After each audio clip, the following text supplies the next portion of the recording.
සල්දා මාලිකාවට ගියොත් අපි එතන ගිහිල්ලා අපි උතුම් වූ සම්බුදු පියාණන් වහන්සේගේ ශ්‍රී මුඛයෙන් දේශනා කරපු ඒ උතුම් වූ ධර්මයේ ස්පර්ශ කරපු ඒ ධර්මයෙන් කම්පණය වූ උතුම් ධාතුන් වහන්සේ එතන වැඩ සිටින්නේ. එතකොට අපි පොඩ්ඩක් හිතන්න ඕනේ ওই යන්ත්‍ර කරේ දාගෙන එහෙම නැත්නම් අපි කියන විවිධ ඔය කැට් අය කියයි විවිධ ගල් අතේ දාගෙන එහෙම නැත්නම්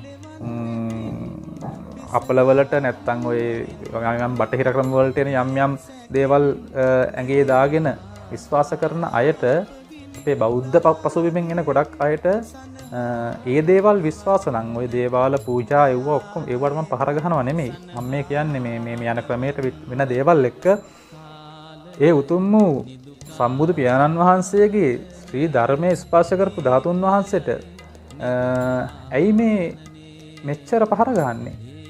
ඇයි ශ්‍රී මහා බෝධීන් වහන්සේට මෙච්චර පහර ගහන්නේ? ඇයි අපේ බෞද්ධ පසුබිමක තියෙන මේ දේවල් වලට